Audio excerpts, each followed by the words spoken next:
Hello guys. So mathematics में guys हम लोग नंबर सिस्टम देख रहे हैं, जिसमें हम लोगों ने एक्सरसाइज 1.1 से लेके एक्सरसाइज 1.4 के सारे सवाल हम लोगों ने सॉल्व कर दिए। आज हम लोग देखेंगे एक्सरसाइज 1.5। अभी गाइस एक्सरसाइज 1.5 में सिंपल ज़्यादा डिफिकल्ट सवाल तो नहीं है और कोई नया टॉपिक भी हमको नहीं सीखना है। बेसिक से कुछ सवाल पूछे गए, उसके सॉल्व करने के लिए हम लोग कुछ बेसिक सी बातें जान लेते हैं। अभी सबसे पहले गाइस हमको ये बात तो पता है कि रैशनल नंबर क्या होते हैं और इरेशनल नंबर क्या होते हैं। जिन स्टूडेंट को रैशनल इरेशनल नंबर में कन्फ्यूजन होगा तो सबसे पहले वो क्लियर कर लीजिए, फिर उसके बाद में ये एक्सरसाइज हम लोग करेंगे। ठीक है गाइस, तो चलिए मैं ये मान के चलता हूँ कि आपको रैशनल और इरेशनल नंबर पता है। ओके, अभी हम लोग कुछ एडिशन, मल्टीप्लिकेशन, सब्ट्रैक्शन, डिवीजन की कुछ प्रॉपर्टी देखते हैं। मान लो गाइस आपके पास रैशनल नंबर है जो मैं आर से डिनोट करता हूँ, और आपके पास इरेशनल नंबर है जो मैं आई से डिनोट करता हूँ। ठीक है, कोई भी रैशनल नंबर को हम लोग आर से डिनोट करेंगे और इरेशनल नंबर को हम लोग आई से डिनोट करेंगे। अभी सबसे पहला प्रॉपर्टी, मान लो आपके पास दो रैशनल नंबर है, कोई भी दो रैशनल नंबर है, मैं इसको आर से डिनोट कर रहा हूं। इन दो रैशनल नंबर का आप या तो एडिशन करो, या तो सब्ट्रैक्शन करो, या तो मल्टीप्लिकेशन करो, या तो डिवीजन करो गाइस, आपको रैशनल नंबर ही मिलेगा। मतलब किसी भी दो रैशनल नंबर का एडिशन करने के बाद आपको रैशनल नंबर ही मिलता है। चाहे सब्ट्रैक्शन करो रैशनल ही मिलेगा, चाहे मल्टीप्लिकेशन चाहे डिवीजन, आपको रैशनल नंबर ही मिलेगा। एक बात समझ लो, तो अगर किसी दो रैशनल नंबर का हम लोग एडिशन या सब्ट्रैक्शन या मल्टीप्लिकेशन या डिवीजन करते हैं तो मिलने वाला जो आंसर होगा वो रैशनल नंबर ही होगा। चलो ये बात होगी रैशनल नंबर की। अभी हम लोग इरेशनल नंबर की तरफ बढ़ते हैं। मान लो आपके पास दो इरेशनल नंबर है जो कि मैंने आई से डिनोट किए। अभी इन दोनों इरेशनल नंबर का हम या तो एडिशन करेंगे, या तो सब्ट्रैक्शन, या तो मल्टीप्लिकेशन, या तो डिवीजन, आप चारों में से कोई भी करो, मिलने वाला आंसर जो होगा वो इरेशनल ही होगा। सो दो इरेशनल नंबर का एडिशन इरेशनल ही होता है, सब्ट्रैक्शन इरेशनल, मल्टीप्लिकेशन इरेशनल और डिवीजन भी इरेशनल ही होता है। ठीक है, बट अभी हम लोग तीसरे पॉइंट की तरफ चले जाते हैं। अभी हम एक रैशनल नंबर लेंगे और एक इरेशनल नंबर लेंगे और इनका एडिशन करेंगे, सब्ट्रैक्शन करेंगे, मल्टीप्लिकेशन करेंगे और डिवीजन करेंगे। तो एक बात हम लोगों ने ऑब्जर्व हुई गाइस, हमको ऑब्जर्व हुई कि अगर किसी रैशनल नंबर में आप इरेशनल नंबर ऐड करते हो, चाहे सब्ट्रैक्ट करते हो, चाहे मल्टीप्लाई, चाहे डिवाइड, तो आपको मिलने वाला आंसर इरेशनल ही होता है। आपका मिलने वाला आंसर इरेशनल ही होता है। तो देख लीजिए यहाँ से, कोई भी हो, एडिशन हो, सब्ट्रैक्शन हो, मल्टीप्लिकेशन हो, डिवीजन, आंसर इरेशनल ही होता है। अभी इस बात को हम लोग समझ लेते हैं, हम लोगों ने समझ लिया है, और हम लोग सबसे पहला हमारा एक्सरसाइज का क्वेश्चन सॉल्व करते हैं। तो पहला क्वेश्चन है guys, classify the following number as rational और इरेशनल। कुछ नीचे सिचुएशन दी गई है हमको, उससे हमें बस चेक करना है कि ये इसका आंसर रैशनल होगा या इरेशनल। चलिए अभी मुझे बताओ गाइस, 2 माइनस √5। अभी मुझे पता है 2 तो रैशनल नंबर है और √5 जो है वो इरेशनल नंबर है, सबको पता है।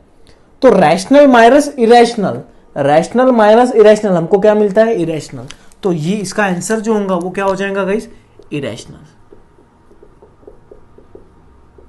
इसका आंसर क्या हो जाएगा गाइस? इरेशनल। बात समझ में आ रही है? Next, 3 plus √3 minus √3। अभी गाइस अगर आप √3 को देखोगे तो 3 प्लस √23, सॉरी 23 है, माइनस 23। अभी 23 तो कैंसिल हो रहा है। अभी मुझे बताओ गाइस, 23 अगर कैंसिल हो रहा है, √23 अगर कैंसिल हो रहा है, तो आपका बच कौन रहा है? सिर्फ और सिर्फ 3। तो मुझे बताओ 3 कैसा नंबर है? सर 3 तो एक रैशनल नंबर है।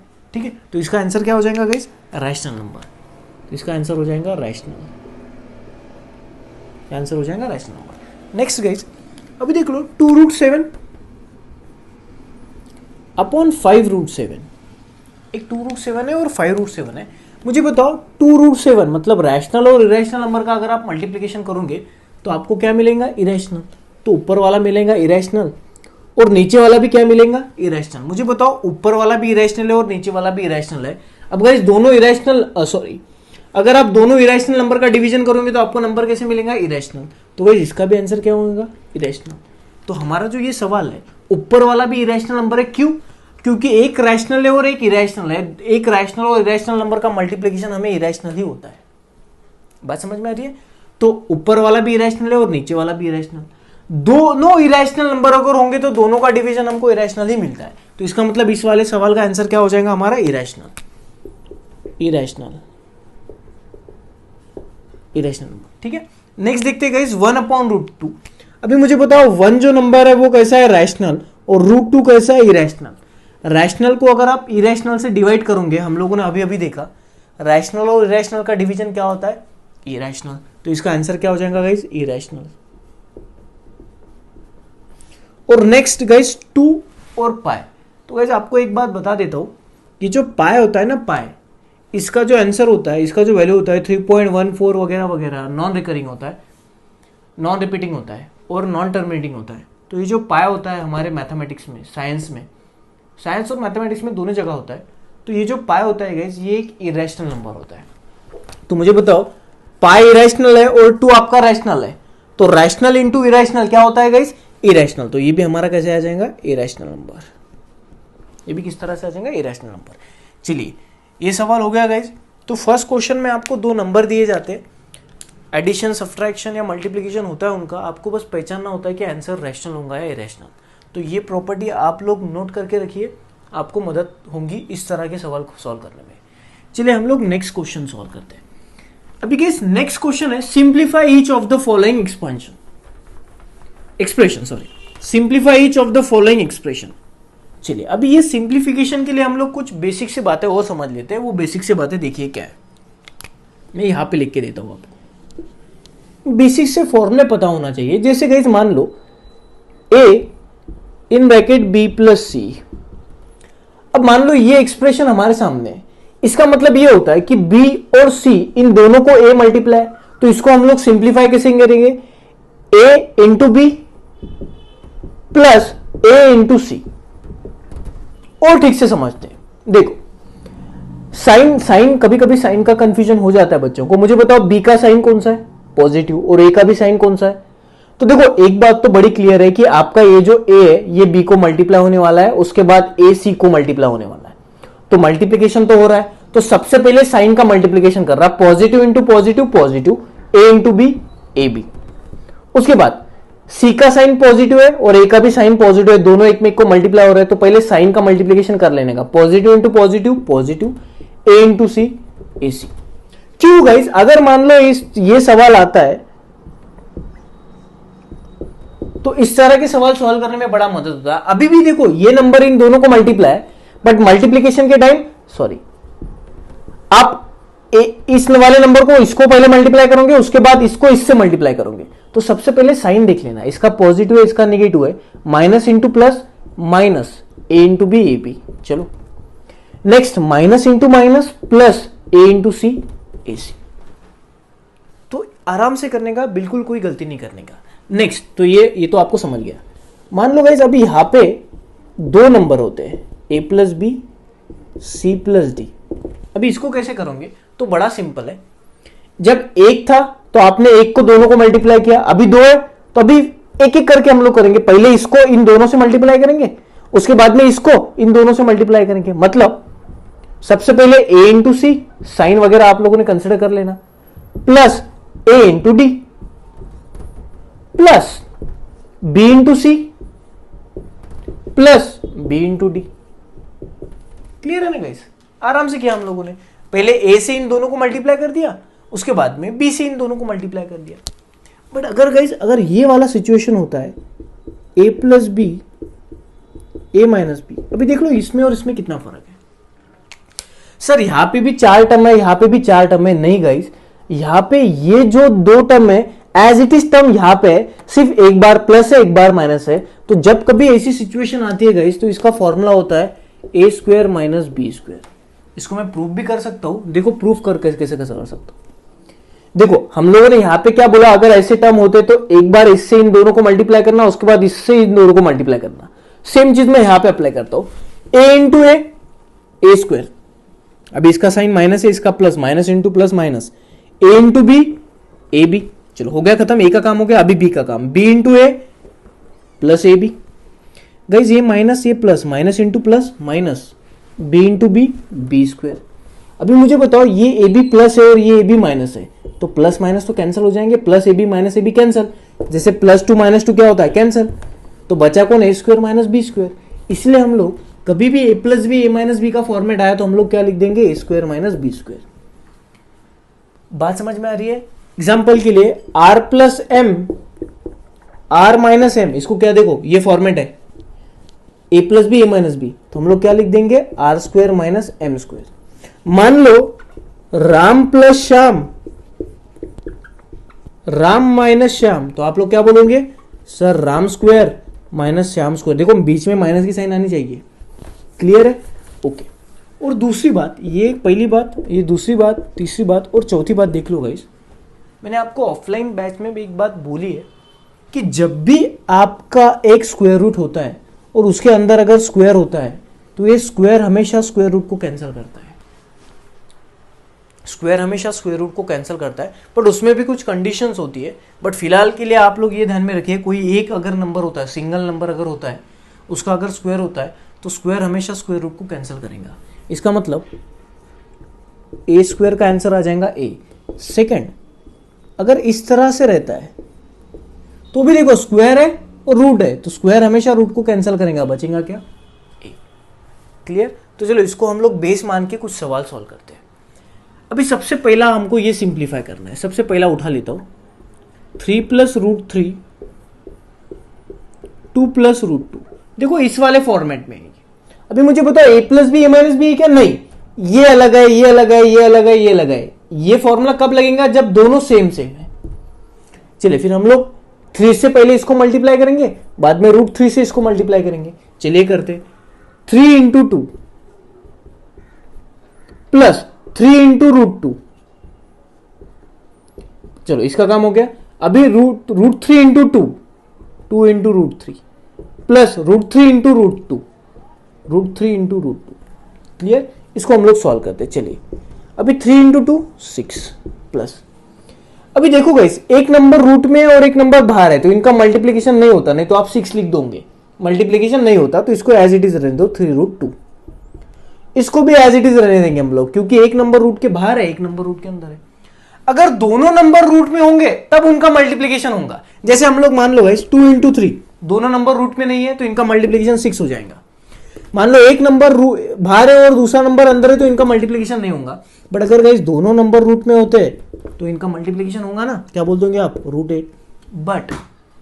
बट इसमें भी कंडीशन है। वो कंडीशन के लिए हम लोग एक प्रॉपर्टी देखते, देखिए रूट ए इंटू रूट बी। गाइज आप लोग बिंदास लिख सकते हो रूट ए इंटू बी, समझ लेना। दूसरी बात, रूट ए अपॉन रूट बी आप लोग बिंदास लिख सकते हो रूट ए बाई बी। इसको समझ लेना, आप तो देखते बराबर समझ में आएगा। कभी भी दो रूट वाले नंबर का मल्टीप्लीकेशन हुआ तो हम लोग दो रूट निकाल के एक ही रूट दे सकते हैं। कभी भी दो रूट वाले नंबर का अगर डिवीजन होगा तो दोनों रूट निकाल के हम लोग एक रूट दे सकते हैं। बट कंडीशन क्या? दोनों को रूट चाहिए, दोनों को रूट चाहिए। एक को रूट होगा और दूसरे को नहीं तो फिर नहीं कर सकते। नहीं तो आप ये गलत इस्तेमाल करोगे। अगर ऐसा रहेगा तो इसको आप गलत इस्तेमाल करोगे इस तरह से, ये गलत है। मैंने यहाँ पे लिखा क्या और आपको करना क्या है ये समझ लीजिए। चलिए, बट अगर गाइस रूट ए प्लस रूट बी होगा तो फिर आप लोग रूट ए प्लस बी ऐसा नहीं कर सकते। ये तो सर ने बोला दोनों रूट है तो एडिशन है तो दोनों, ये ऐसा नहीं कर सकते, बिल्कुल पॉसिबल नहीं। दो नंबर अगर रूट में होंगे और एडिशन होगा तो दोनों रूट निकाल के एक रूट दे नहीं सकते हम लोग। उसी तरह अगर सब्ट्रैक्शन होगा तो भी नहीं ये चलेगा। मतलब रूट का एडिशन और सब्ट्रैक्शन हम लोग ऐसे इस तरह से नहीं कर सकते। क्लियर है? चलिए फिर ओके। तो मुझे बताओ ये नंबर रूट में और ये भी नंबर रूट में है तो कैन आई अप्लाई दिस वाला प्रॉपर्टी? दोनों रूट में रहेंगे तो मल्टीप्लिकेशन कर सकते हैं। 3 2 6। चलो यहां तक क्लियर? पक्का क्लियर? चलिए अभी 3 root 2 plus 2 root 3 plus root 3 और ये 6, यहां तक हम लोग आ गए। अभी इसके आगे आप लोग क्या कर सकते हो? इसके आगे आप कुछ नहीं कर सकते हो, बस यहां तक ही आप लोग कर सकते हो, बस यहां तक। जैसे रूट 6 और ये रूट 6। हाँ हम लोग एक और चीज कर सकते हैं, जैसे 3 रूट 2 और 2 रूट 3, इसको हम लोग ऐड कर सकते हैं क्या? नहीं। क्यों नहीं? देखिए मान लो आप बाजार में चले गए, आपने 2 मैंगोज लिए और उसमें मैंने 3 मैंगोज डाल दिए। आपने 2 मैंगोज लिए, उसमें मैंने 3 मैंगोज डाल दिए। बताओ कितने मैंगोज हो गए? 5 मैंगोज हो गए। मान लो आप लोगों ने बाजार में गए, 3 एप्पल लिए और उसमें मैंने और 4 एप्पल डाल दिए। आपने 3 एप्पल लिए, मैंने उसमें 4 एप्पल डाल दिए, तो बोलो टोटल एप्पल कितने, 7 एप्पल। बट अगर गाइज आपने 2 मैंगोज लिए और मैंने उसमें 3 एप्पल डाल दिए, तो मैंगोज में कभी एप्पल ऐड होते हैं क्या? अब ऐसा बोलोगे क्या कि मेरे पास 5 एप्पल है, अब ऐसा बोलोगे क्या मेरे पास 5 मैंगोज है? नहीं, क्यों? कभी मैंगोज में एप्पल ऐड ही नहीं होते, ये हमें पता है। तो उसी तरह गाइज मुझे बताओ, ये 3√2 है, मान लो √2 को मान लो मैंगोज और √3 को मान लो एप्पल। ये 3 मैंगोज है, ये 2 एप्पल है। अभी मुझे बताओ दोनों का एडिशन पॉसिबल है क्या? नहीं। हाँ, अगर मान लो गाइज ये 3√2 है और ये अगर 2√2 होता,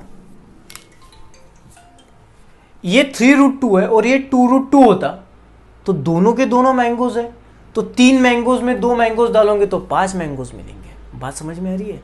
बात समझ में आ रही है? तो 3 मैंगोज में अगर आप 2 मैंगोज डालोगे तो 5 मैंगोज मिलते हैं आपको। बट अगर गाइज यहाँ पे मैंगोज है और यहाँ पे एप्पल है, तो इसको थोड़ी ना ऐड कर सकते, मतलब 2 अलग अलग रूट की एडिशन थोड़ी हो सकती है, नहीं हो सकती। बात समझ में आ रही है? तो इनका एडिशन नहीं होगा। क्लियर? बस हम लोग यहाँ तक ही आएंगे। तो ये हो गया हमारा सिंप्लीफिकेशन। ठीक, नेक्स्ट सवाल हम लोग सॉल्व करते हैं। चलिए नेक्स्ट सवाल सॉल्व करते हैं। नेक्स्ट 3 + √3, उसके बाद में 3 - √3। अभी आप अगर ध्यान से देखोगे तो यार ये a + b a - b का फॉर्मेट नहीं है, a + b a - b।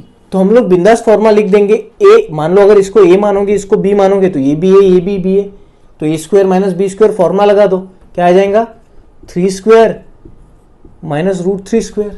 अभी 3 का स्क्वायर होता है 9, और अभी अभी हम लोगों ने देखा स्क्वायर और रूट को कैंसिल करता है, स्क्वायर रूट को कैंसिल कर सकता है, तो बचेगा 3। 9 - 3 कितना होगा गाइज? 9 - 3 6। क्लियर? क्लियर? चलिए इसका आंसर हो गया 6। नेक्स्ट क्वेश्चन आता है 5 + √2। 5 + √2 का स्क्वायर। अभी मुझे बताओ a + b का होल स्क्वायर सबको पता है, अभी नहीं पता होगा तो यहां लिख देता हूं a + b का होल स्क्वायर, ये मिटा दे रहा हूं। a + b का होल स्क्वायर क्या होता है गाइज? a² + 2ab + b²। पता होगा आपको। चलिए मैं अप्लाई करता हूं। मान लो ये a और ये b है, तो a² + 2 × a × b + b²।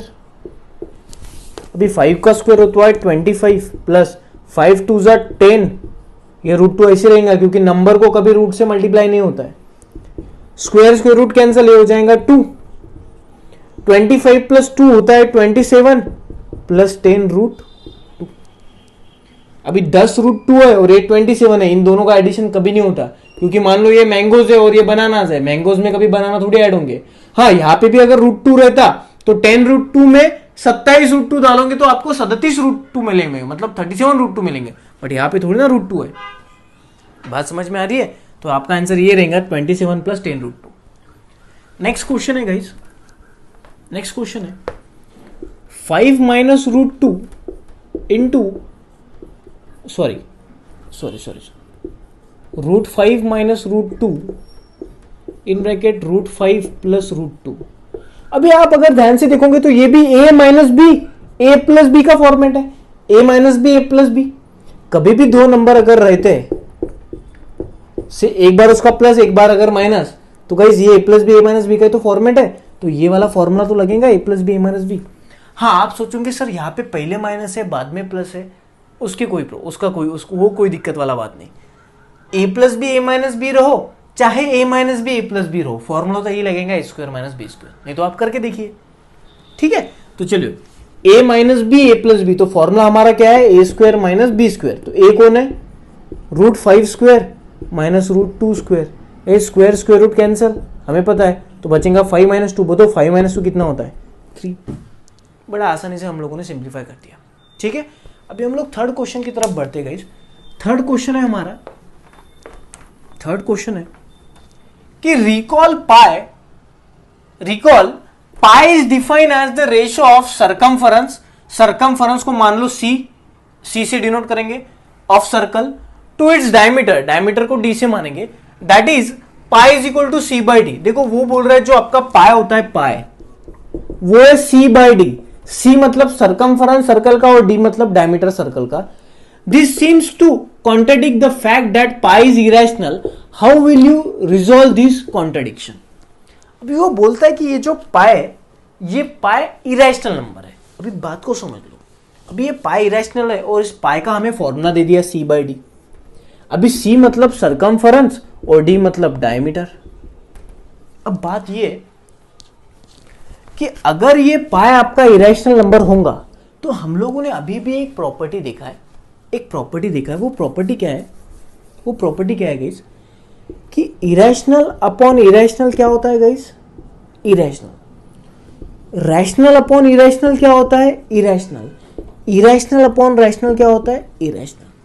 अभी मान लो ये वाला सिचुएशन का अगर आंसर इरेशनल मिल रहा है, ये वाली सिचुएशन का अगर आंसर इरेशनल मिल रहा है, इसके 3 पॉसिबिलिटी हो सकते हैं गाइस। 3 कौन से? आपका न्यूमरेटर या डिनोमिनेटर दोनों इरेशनल हो सकते हैं, क्योंकि अगर आपका आंसर इरेशनल है तो आपका न्यूमरेटर और डिनोमिनेटर दोनों इरेशनल हो सकते हैं। इसका मतलब सरकमफरेंस और डायमीटर दोनों इरेशनल होंगे, इसलिए ये इरेशनल मिला, क्योंकि इन दोनों का रेशियो करने के बाद पाया आ रहा है। तो ये दोनों इरेशनल हो सकते हैं, ये पहली सिचुएशन। या तो आपका न्यूमरेटर रैशनल होगा, डिनोमिनेटर इरेशनल होगा, मतलब सरकमफरेंस रैशनल होगा और अगर डायमीटर रैशनल होगा तो भी आपको पाई इरेशनल मिल सकता है। या तो सरकमफरेंस इरेशनल होगा, आपकी डायमीटर रैशनल होंगी, फिर भी आपको पाई इरेशनल मिल सकता है। तो इसका मतलब ये है गाइस कि आपका जो पाई है, जिसका फॉर्मूला सरकमफरेंस अपॉन डायमीटर है, तो गाइस सरकमफरेंस और डायमीटर ये दोनों के दोनों या तो इरेशनल हो सकते हैं, सरकमफरेंस या तो इरेशनल हो सकता है या तो डायमीटर इरेशनल हो सकता है। मेरा कहने का मतलब ये कि अगर आपकी वैल्यू इरेशनल होती है तो या तो ये दोनों इरेशनल होंगे या दोनों में से कोई एक इरेशनल होगा। सो मैं बोल दूंगा either both are irrational. Contradiction क्या है हमारा, आइदर बोथ मतलब सरकमफरेंस और डायमीटर आर इरेशनल, और या तो फिर any one of them is irrational. देखो, या तो दोनों इरेशनल होंगे या तो फिर दोनों में से कोई एक इरेशनल होगा। अगर दोनों रैशनल होते तो रैशनल अपॉन रैशनल तो आंसर हमें रैशनल मिलता, बट वो बोल रहा है कि पाई इज इरेशनल। तो अगर पाई इरेशनल होगा तो या तो दोनों इरेशनल होंगे या तो दोनों में से कोई एक इरेशनल होगा। ये हमारा कॉन्ट्रडिक्शन है। तो आपको बस इतना ही लिखना है। क्लियर है गाइस? तो इस तरह से हमारे 3 क्वेश्चन सॉल्व हो गए एक्सरसाइज 1.5 के। आने वाले क्वेश्चन गाइस हम लोग नेक्स्ट लेक्चर में देखेंगे। Okay guys, thank you so much.